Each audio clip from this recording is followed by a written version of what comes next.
Here. Let me just share the picture on the screen. Have you ever seen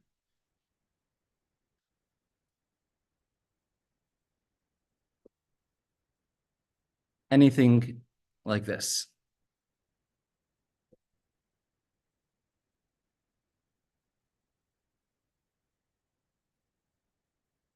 So we can see this picture on the screen over here.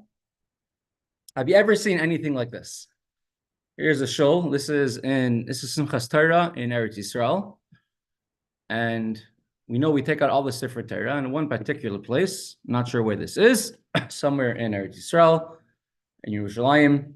And they take all the Sefer Torah in the shul and they stack it up one on top of the other. Are you allowed to put Sefer Torah, stack them up one on top of the other? There are several times where you see that did happen. I'll bring up some examples here on the screen. Here, there were 21 Sefer Torah, which were by the Kollel, which had to go into Geniza to be put away because of they were old, unable to be repaired.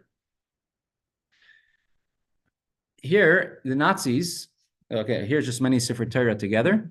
The Nazis gathered, they destroyed and burnt thousands, probably tens of thousands of Sefer Torah throughout Europe. They also were planning on making a museum of the Jewish people. And they did gather hundreds and hundreds of Sefer Torah, and some in Frankfurt and some in Prague in Germany.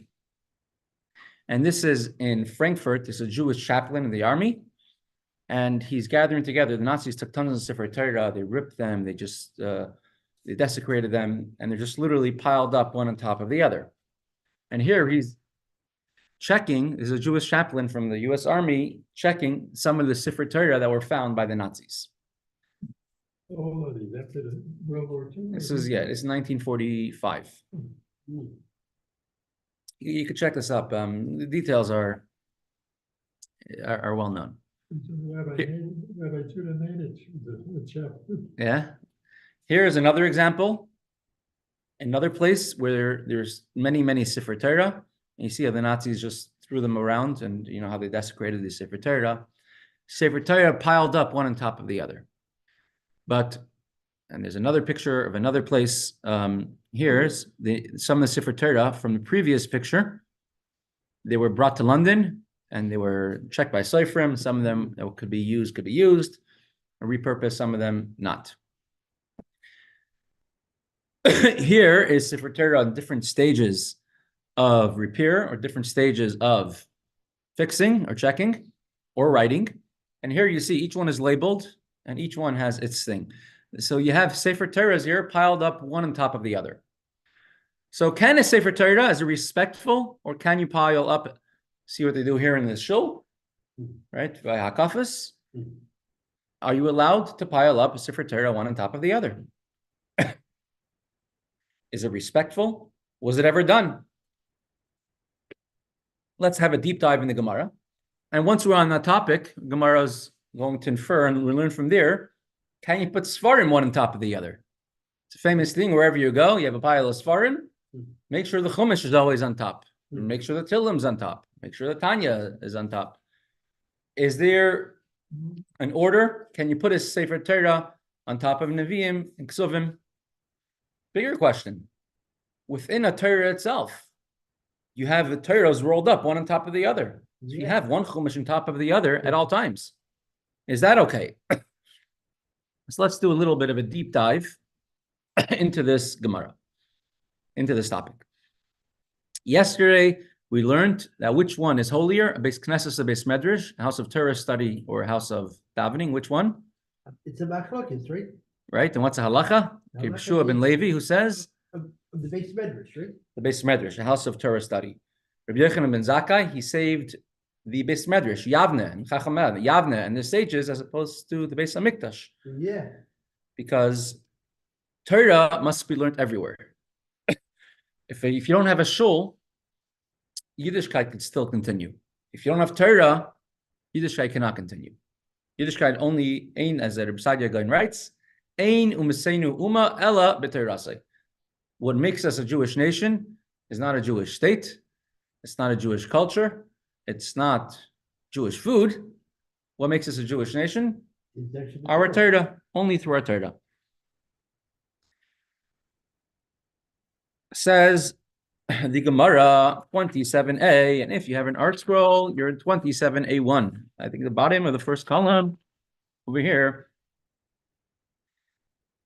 And the Gemara says, it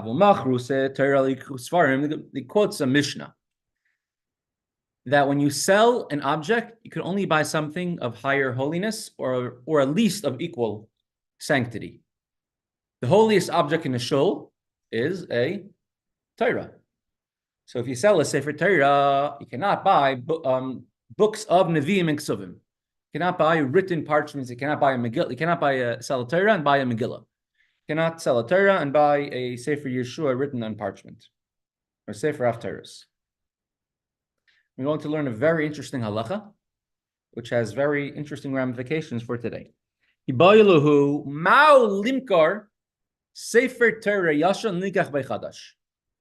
Am I allowed to take an old Sefer Torah and sell it in order to buy a new Sefer Torah? And it was asked the question to the people learning in the yeshiva. Now, the old Sefer Torah is still usable, but the new Sefer Torah will be nicer. Could I sell an old Sefer Torah in order to buy a new Sefer Torah? Now, here's the two sides of the question. Whenever you have the word ibai, it has a base in the beginning of the word ba'i, you always present two sides of the question. So,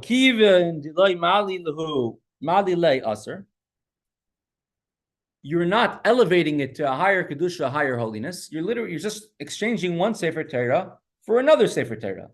So since I'm not making it holier, maybe it should be forbidden, and therefore I cannot sell one Sefer Torah, an old one, in order to buy a new one.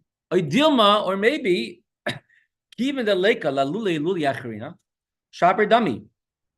The highest you could go for a Sefer Torah is in holiness, in objects, is a Sefer Torah. So the only other exception would probably be the luchas, but that's not really available to be written by every Sefer. Right? So nothing holier than a Sefer Torah.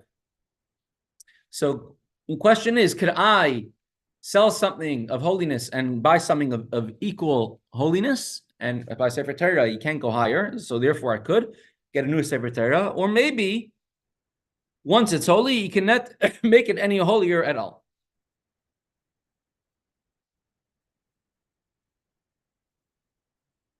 Answers the Gemara.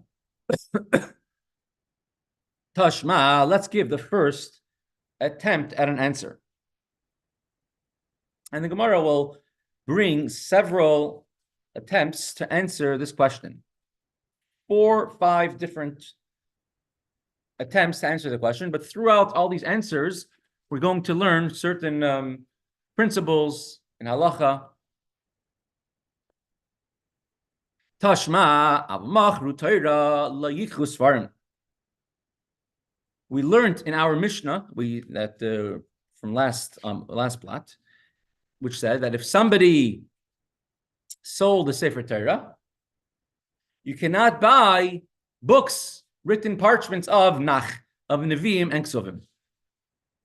Svarim hudalai, which means you can infer from there that if I can't sell a Sefer Torah to buy another Sefer of Nevi'im and Ksuvim, which is less holy, but you can infer a Torah b'Torah shaper dami. From here we can learn that I can sell a Sefer Torah in order to buy a new Sefer Torah, because the only thing the Mishnah prohibited was to sell a Sefer Torah to buy Nevi'im and Ksuvim. So since the holiness of a Sefer Torah is the highest holiness which is possible in a physical object, therefore, from our mission, we can infer you're allowed to sell a Sefer Torah in order to buy another Sefer Torah. So Gemara answers, you're right. You could do it, but only masnisin. What's the next word? The Eved. B'di'eved, after the fact. Ki kamibayilon lechet. After the fact, if the Sefer Torah was sold, then what should he do with the money? Buy a new Torah. Why was the Torah sold? Because the person never asked a shayla to a rabbi, never asked a question to a rabbi. However, people of the city and the board of the shul should not be going around selling Sefer Torah. Because the Sefer Torah is a holy object. It's not an object that you buy and sell on the marketplace. And if you're putting up a Sefer Torah for sale, by definition, it's sort of cheapening the idea of a Sefer Torah. You had, after the Hitnatkut in Eretz Yisrael, the disengagement when they took all the Jews out of Gaza 19 years ago, because strategically it'll be the safest thing for Eretz Yisrael, right? Exactly. And as we see today, those who said back then and saying now, the same exact things, the great danger you made to Eretz Yisrael and to the Jews there. And rightly, all the Jews in Gaza refused to leave. And so they sent the Israeli, on Tisha B'Av it started, and the Israeli government sent the riot troops to disengage them, to forcefully remove all the Jews from their homes by force. And some of the things they did was to take, many things went missing. Many objects went missing from people's homes, ended up on eBay in Israel. Don't ask what happened over there. But one of the Sefer Torah from one of the shuls were missing. And where was it? Who was it? About 2 years later, showed up in Sotheby's. Somebody, meaning one of the soldiers who were doing this engagement, or commanders probably, stole the Torah, wanted to make money off it. And right away they made a big, in court, they brought up something in court, and then the Torah disappeared. I don't think it ever got back to its original owners. A Sefer Torah is not an object of buying and of selling. A Sefer Torah is a holy object of sanctity. You don't sell a Sefer Torah. If it was sold, then you have to buy a new Sefer Torah after the fact. So from this Mishnah is no proof if you're allowed to go ahead and sell a Sefer Torah in order to buy a new Torah. Next, Tashma, come in here, another answer that we could give if we can sell an old Sefer Torah to buy a new Sefer Torah. We bring from a Brisa an interesting din, which says, Goylalin Sefer Torah b'mitpachos chumashim. A chumash is one single chumash, one single book of the Torah. And they also used to be written on parchment as a single chumash, and that has less of a level of holiness than an entire Sefer Torah, which is 5 chumashim put together. Now, there's a cover of a Sefer Torah, a mantle for a Sefer Torah, and there's a mantle for a chumash. Which one is a higher holiness? The mantle of a Sefer Torah, because it's used for a Sefer Torah. The cover of a single book of the Torah, a chumash, is not as holy because it's just one book of chumash. So it says, as Brisa, Goylin Sefer Torah, b'mitpachos chumashim. You can take the cover of a chumash of one single book of the Torah and upgrade it, and now use it as a cover for the entire Torah. Again? You could upgrade the Torah cover. If it's a cover of only one book of the Torah, let's say you have only Chumash Bereshis written on parchment, and it has a Torah cover on it, you could upgrade that Torah cover and to a cover for a Sefer Torah of the entire Torah. When you say a Torah cover, what?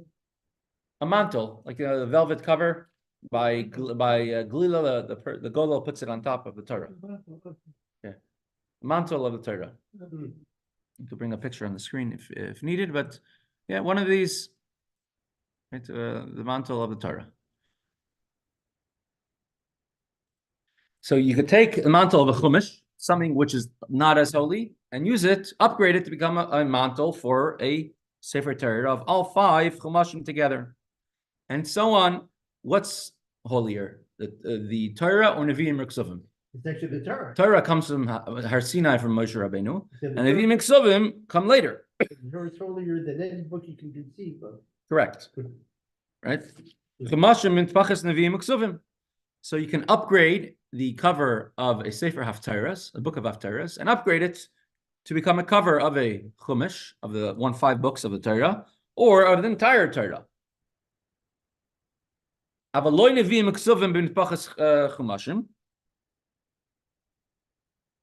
You cannot take the cover of a Chumash and downgrade it to become a cover of a book of the Nach, of the Nevi'im or Ksuvim, because it's less holy. As well, you cannot downgrade the cover of one of the 5 books of the Torah. You cannot downgrade a mantle for the entire Sefer Torah to cover just one Chumash. Says the Gemara, Katani miyas goylim Sefer Torah Mispachas Chumashim. We did see that you are allowed to take a cover of one book of Torah, of a Chumash, and to use it as a Torah cover for the entire Torah. But Bachas Chamashin comes out to be that you're allowed to cover it with the cover of a Sefer Torah. Mitbachas Sefer Torah loy, but you cannot use it as a cover of a Sefer Torah.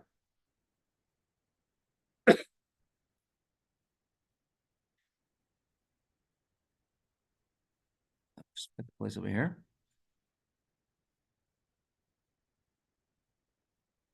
So the Gemara brings a proof from here that if you cannot even use one cover of one Torah to cover of another Torah, for sure you cannot sell one Torah for another Torah. Right? The Brisa just said you could use a cover of one book of Chumash to be used for a Sefer Torah. But it doesn't say anything about using the cover of a Sefer Torah for another Torah. If it doesn't say that, you could infer that it's forbidden. And if you cannot even use a cover of one Sefer Torah for another Torah, then for sure you can't sell one Sefer Torah to buy another Sefer Torah, because even the covers cannot be used. Halacha, are you allowed to do it or not? You're allowed to use a cover of one Sefer Torah and another Sefer Torah. If something was set aside for a particular Torah, for a particular object, there's a machlokes rishonim if you're allowed to use it for another Torah or not. The Ritva, the Rashba, Sfas Emetz writes, and in practice, it should be forbidden. However, the minig is they're not strict about this. Everybody does it. They use, they're not really strict. The cover of one Sefer Torah to another cover of a Sefer Torah. And so he says that being the people are not so strict about it, you must find a way in order to say that's not such a bad idea. And he finds a proof from one of the Gemara, which he says that perhaps it'll be permitted from the Havamina. The fact that Gemara says maybe it's permitted based on the Brisa, you could say it's not such a big deal. But in practice, people are not really strict about this, of taking the cover of one Sefer Torah to cover of another Sefer Torah. Maybe actually because people are used to the idea, oh, you can do it. So it's like they haven't dedicated really. This is only for this Torah. It said they said this is only for this Torah. It's a usual thing, but it's like all of a sudden it's like it would be actually switched. For later circumstances, maybe actually it says depend upon actually the intention you given. So I mean, those, right. How much are you dedicating this cover to this Torah? Maybe it could involve that. Yeah. Perhaps, yeah. Yeah, maybe. We're going to soon see there is a time when you're allowed to sell a Sefer Torah. Saying obviously when it's life and death, you're allowed to sell a Sefer Torah. But you're going to see even at a different time when it's not life and death, where you're allowed to sell a Sefer Torah. We'll see that. But the Gemara didn't bring that yet. You cannot sell a Sefer Torah to buy another Sefer Torah. There's only one physical object that's holier than a Sefer Torah that we have nowadays. You know what that is? What? A Jew. Oh, a neshama. And a Jew learning Torah is more important than a Sefer Torah. We'll get to that soon in the Gemara. Says the Gemara, Ey Maseifa, let's look. The Gemara rejects this proof because we made an inference to say that one is not allowed to use one Torah cover to another Torah cover. And for sure, one cannot sell a Torah to buy another Torah. The Gemara says, a Mesechta, look at the last part of this Brisa. It says, Sefer Torah. You're not allowed to take a cover of a Sefer Torah, of 5 books of a Torah, and put it on top of a chumash, a single book of the Torah. A Torah b'Torah, shapir dami. You can infer from there the opposite. Meaning you can't take a cover of a Sefer Torah and put it onto a single chumash. But a cover from one Torah, you can put it onto the cover of another Torah. If you're making inferences, you're learning from what they didn't say, you could learn the opposite from the beginning and from the end. From the beginning of this price, it sounds like you're not allowed to use a cover of one Torah to another. From the end, it sounds like you could use a Torah from one to the other. So at any rate, this is no proof from here if you're allowed to sell an old Sefer Torah to buy a new Sefer Torah. So Gemara will bring now another proof. Tashma. Manichin Sefer Torah agabe Sefer Torah. We bring a proof from another brisa, which says, sort of like the picture we saw previously, one is allowed to pile up Sefer Torah one on top of the other, to stack them up, if you have no other way of putting them down. Best is to have them standing upright. Best is to have each one on its own shelf. But you have no choice. You are allowed to stack up Sefer Torah. As the brisa states. And then it gives an order of which Svarim are holier than the other one. Which Sefer Torah of all 5 books of a Torah is holier than one book of a Torah, and you can put that on top. A chumash goes on top of a nach.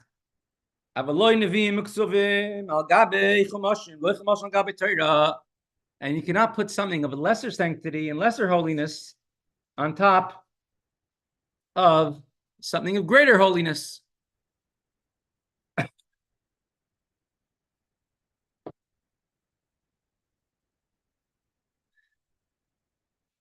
fact that the holiness is greater means that you cannot degrade it by having something of other holiness putting on top of that.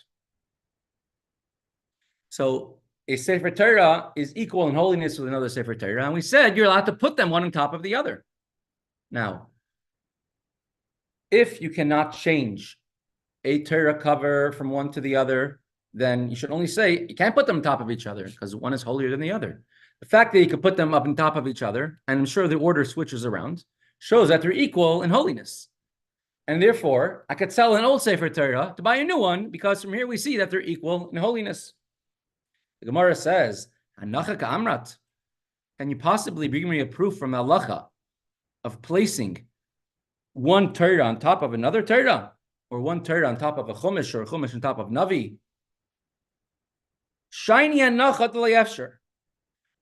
Really, you should not be putting Sefer Torah on top of each other. You can only do it in a situation where it's impossible otherwise. The iloite mehachi. If you would say that it would be totally forbidden to put a Sefer Torah on top of each other,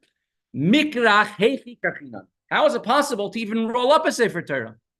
Right? There's a Sefer Torah that's rolled up, and in any given week, one parsha is on top of the other. Correct? Because it's rolled up. Now, is it physically possible to have every Sefer Torah laid out entirely?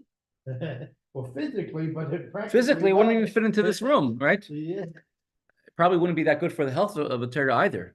Yeah. Every word and every line is exposed to the elements. So the only reason that a Torah is allowed to be sewn together and rolled together is because it's impractical otherwise. Then we infer further. And there we can infer further. Where it's impractical, therefore you have. And you have one on top of the other. You have one parchment rolled up, it's on top of the other parchment. And that's called galila. Galila, it means rolling. And from here, it sounds like the Nevi'im and Ksuvim are the same because you have a book of Nach and they'll be together. That means Nevi'im and Ksuvim could be rolled up one on top of the other. That's what you can infer from here. Elakivin delay Epsher. However, since it's just not practical, or rather say it's impossible to have the Sefer Torah any other type of way. Sefer Torah can't be like a book that you roll, that you open up. And even if it's a book, if it's not being held upright, then it's one on top of the other. Shadi. So therefore, they permitted it because it's impossible to have the entire Torah open. Or the Sephardi Torahs are standing up in the cover, though. Correct. Oh, yeah, but if they're not in the cover, it's the same situation. Yeah. Right. Hachanami, and so too, when the Torah is being written, definitely was one on top of the other. Hachanami, kivin d'lo yasher, so too, when you have many Sefer Torah,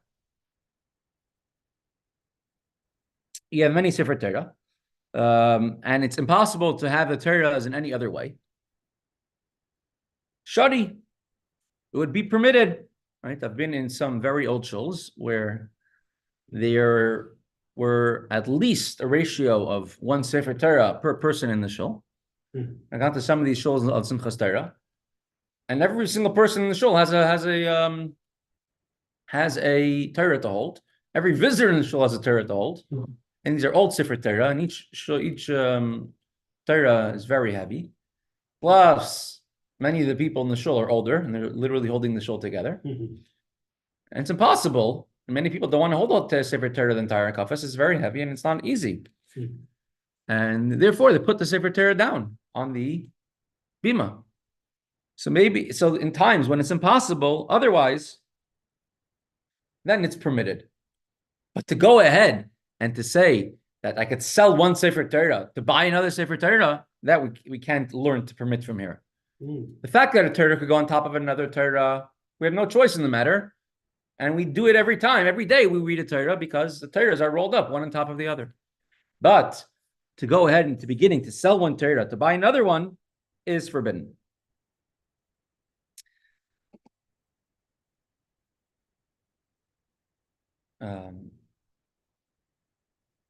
Okay, maybe we'll do the next. We'll do a little bit of this tashma today. We'll go a little bit more in depth today because it's my apologies. I started later than usual today. Let's go into a little bit of the halacha. Can I put one sefer on top of another sefer? A book on top of a book. It happens all the time. People go into a shul, you see a chumash in the middle of a pile, you grab it out. Hopefully the pile doesn't come crashing down. Many people are makbid. If you have a Tanya and other Sfarim, they take a Tanya out. Also, because Tanya is on a very high level of holiness. So they say they shouldn't be under Sfarim. We put a Sefer Torah from a Gemara. We learned a Sefer Torah goes on top of a chumash goes on top of Navi goes on top of Ksuvim, and not the opposite way around. Rabbi Yehuda says in Mesechta Baba Basra, the Nevi'im go by itself, Ksuvim go by itself. The Chaim say each book of the Nach really should be by itself. When do we daven and we bring in psukim of Torah, Nevi'im, and Ksuvim? 2 days a year. 2 days a year we daven, and we quote 10 psukim from we have 10 psukim 3 times, or 10 psukim, 3 from Nevi'im, 3 from Torah, 3 from Nevi'im, 3 Ksuvim, and once more from Torah. Amachi is a chayrinus and shofars. Right. We have words from the Torah, Nevi'im, and Ksuvim. What comes first? 3 psukim from the Torah, then 3 from Nevi'im, 3 from Ksuvim, and then we conclude once again with 3 verses from Torah. On Tisha B'Av, we have a Haftarah. It's from Yirmiyahu. And we also say a few psukim from Yirmiyahu is Nevi'im. Then afterwards we say a few psukim from Ksuvim. So the Nevi'im comes first. So which one has greater levels of holiness? Which one is holier.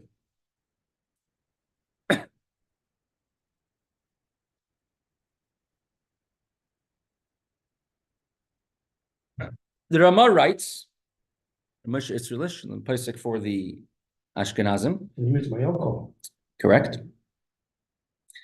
He says that a Torah always goes on top of Nevi'im and Ksuvim. If you do have a book of Tanakh together, then they can be together. But otherwise, a Torah should always be on top. And therefore, he was very, very strict that you shouldn't have a Chumash with Pirushim in it. Like we have today. Yeah. A Chumash with Rashi, a Chumash with Targum. Because what's happening is that you have a Chumash and you have a Targum. So, and let's say your Chumash is like this. The Targum on page 1, 2, 3 is over the Chumash of the later pages. Are we talking about the Ramah? Yeah, there must have this. And he says, really, you should be strict about it. But he says, unfortunately, I guess, it's already so widespread that everybody does it. Nothing I could do about it, and let it just continue. Maybe also you could have actually the shot actually that when you have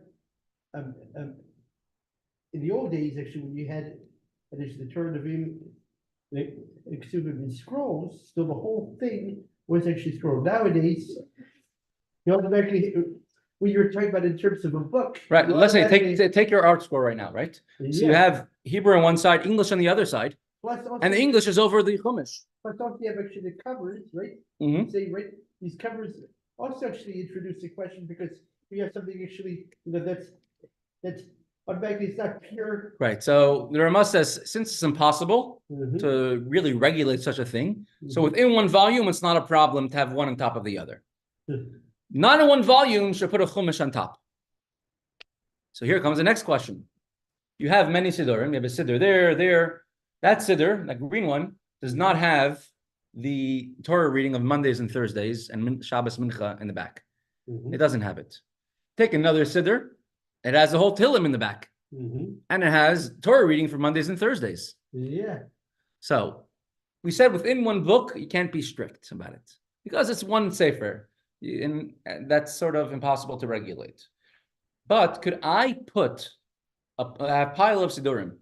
Could I put a Siddur that does not have Tillim in the back and does not have the Torah reading on Mondays and Thursdays? Could I put that on top of another Siddur which has a Tillim, which is part of Tanakh, or has the Torah reading on Mondays and Thursdays, which is Chumash, right? It's called the Chumash, a single volume. So can I put that on top? Can I put one Siddur on top of the other Siddur? If this Siddur has parts of Torah and parts of, it has Tillim part on top of that. Let's see what's there.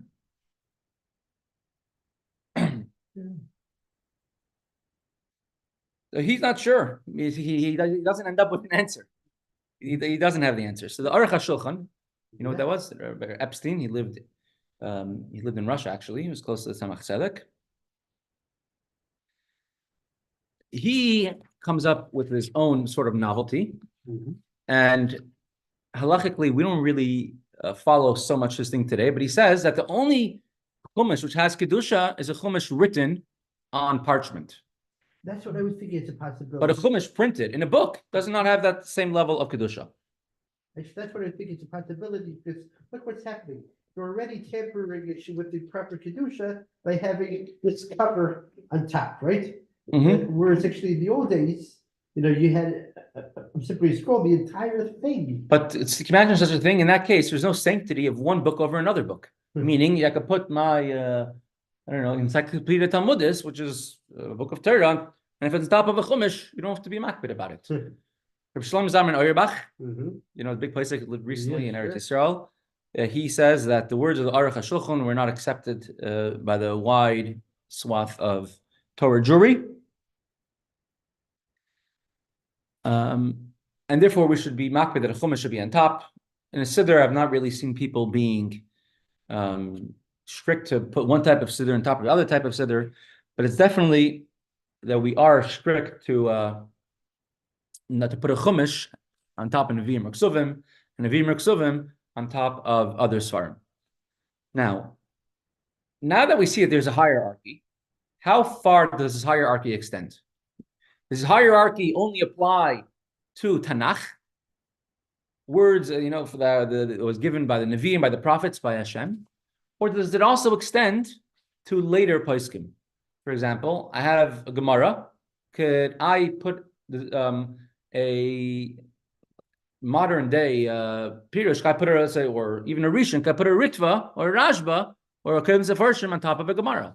Gemara is written by the Amoraim, and this is written by the Rishonim. Could I put something written by Rabbi Kiva Eger? Can I put that on top of a Rishon, or the top of a Ritva? Until which point does it extend? Can I put Sichas on top of a Gemara? Can I put a Gemara on top of something else? So to what point does it extend? The Rebbe Tzvi inspector, heard of him? Yeah, indeed. Where is he, Rav? In which city? Kovna, right? Very good, in Kovna. So he, fascinating, I have his book at home. It gives you a really good insight into the Russian Jewish community, the plight of the Russian Yidden in the 1820s to the 1880s. He had a secretary named Rabbi Yaakov Lifshitz, who was a very big helper of his. And this Rabbi Yaakov Lifshitz, of course, was very connected to all of our Rebbes, the Frierdiker Rebbe, the Rebbe. And so he has a 3-volume series, which I have it at home. It's old print, but it's fascinating to read. It's fascinating to learn. So he says that Rabbi Tzvi inspector was very strict not to put any Rishonim, any Achronim on top of the Rishonim. Right, and be careful not to put any Rishonim on top of a Gemara. He would keep this level of hierarchy up. So the other modern day Achronim, they would say that it's a very novel, noble thing to do, to give honor and sanctity and to give kedusha to something of a higher holiness of a previous generation. However, in halacha, you don't have to be strict about it, except what we were taught. What we were taught was only for books of Tanakh. More than that, you don't have to be makmum or strict about it. If you want to, tavei lecha bracha, should have many brachas come onto you.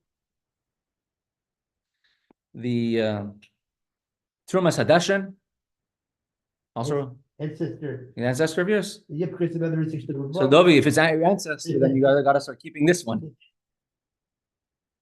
His Rebbe was my uncle, and I'm descended actually from my sister. Right. And so he, in his yeshiva, he one time gave a drasha saying, I see Bachram putting the Tosfos, wasn't always printed in the same Sefer, or the Rishonim, Marsha, I see them putting it on top of the Gemaras, and you're ruining the Gemaras.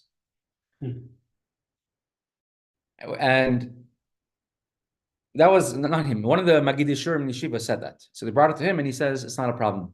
He says, because when it was written to begin with, when it was printed or written to begin with printed with having that in mind. When the Gemara is printed, it was printed having in mind that you have another Sefer on top of it.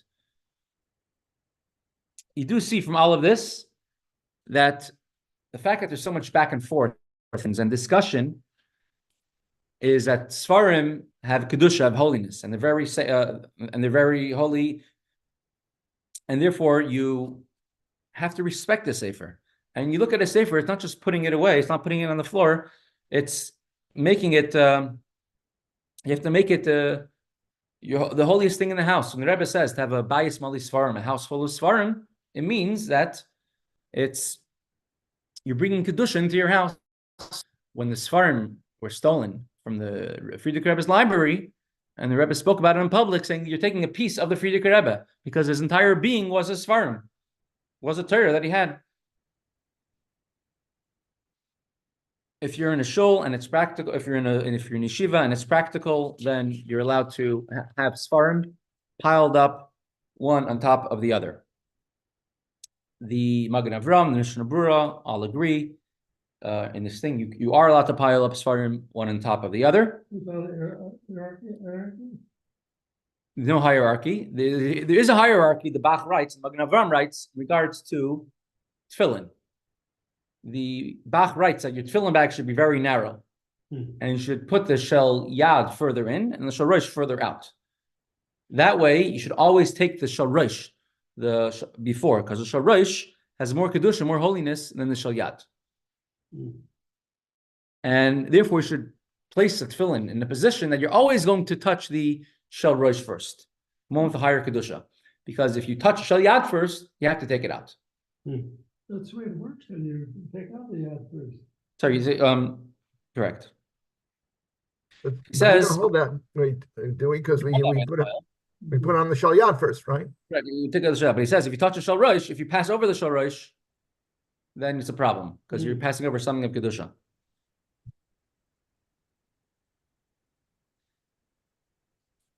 It's not such a yes, it's not such a I say major isser when it comes to these things. When it comes to shayat rosh, Shulchan Aruch has to be makbid. But when it comes to Sfarim, the main thing is to learn them and then to ask questions later. In the yeshiva in Morristown, talking about the 1980s, when the 1990s, it would be the Rebbe with many weeks would be Magia, would edit Likutei Sichos, and the Sicha would come out Thursday night or Thursday afternoon.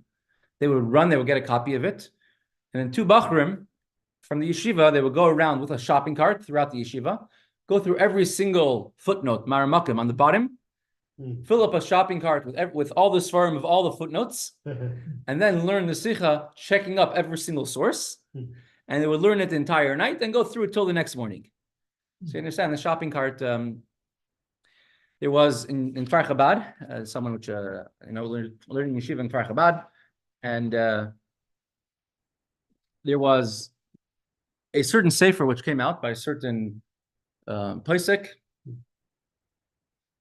which was a very controversial posek, a very controversial person, and there was a young yeshiva boy who was a very hot-headed, zealous yeshiva boy, and he was on the. There's a big